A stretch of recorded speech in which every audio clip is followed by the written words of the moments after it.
Okay, so just kind of following on from last week then in Wood Technology and Design, we began kind of the lecture this week and we were introduced to this OECD rubric on creativity and critical thinking. And we're kind of posed then with kind of a blank rubric as well that we could kind of develop and add to kind of hopefully make sense of kind of what it is we're being assessed on and kind of how to go about documenting and also what we're looking for when completing this project for this particular module. And for me then, when I saw this kind of initially, obviously there's two columns there, and for me then the initial step was to break those up into creativity and critical thinking, because for me they're kind of, although they're very much closely linked, if I was to address them I'd see them as two kind of separate entities. For me, creativity would be initial ideas. It'd be very abstract. There's not necessarily a set pattern. You don't have to kind of think about the end product. This is literally just getting on your page your initial thoughts, whether that be through visual means, through kind of just literature, just taking down notes, whatever it might be. And when I kind of began this process after addressing the problem statement last week, I just began sketching anything that kind of was somewhat relevant and pulling it from my problem statement. Whereas critical thinking then for me, you're taking more of a kind of linear approach, and you're beginning to kind of iron out and active experimentations, research on your initial ideas. Okay, so for me, creativity is the initial ideas, literally just thinking of ideas and solutions, whereas critical thinking then is then from those ideas maybe applying kind of real world and real life problems or whatever it may be, so that you can understand whether or not your initial ideas can go somewhere. Okay, so it's more of a kind of linear approach. Then just going back to a problem statement last week, I broke this up, and I very much said it was very much still open, whether I was going to take the approach that I find my waste material and try and work that back into a social issue or a problem, or whether I initially get this social issue or problem and I'll try and maybe adapt something to this. So I suppose in the labs this week then we kind of began to look at that, and it became a bit more clear to me.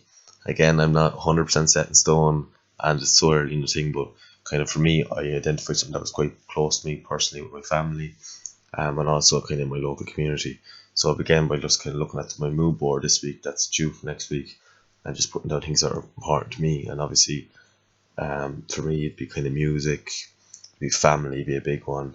I'm quite into kind of clothes and fashion, so it's sustainable, but for me family is a big one. So I kind of get to look at the social issue of dementia, so kind of an umbrella term then, which is used for kind of memory problems or memory loss.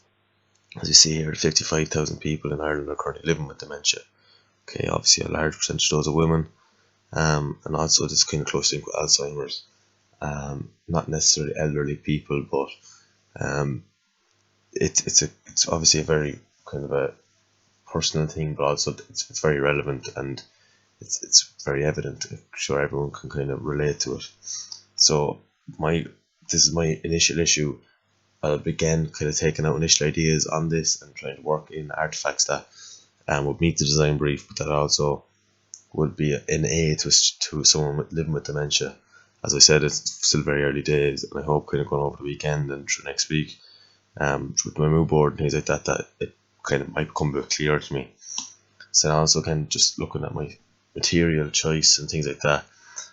What I've sourced as potential material so far, again the word being potential because I'm not sure, is I have a headboard which is quite similar to this. Unfortunately I don't have the base of it, but I have a headboard and also some copper piping.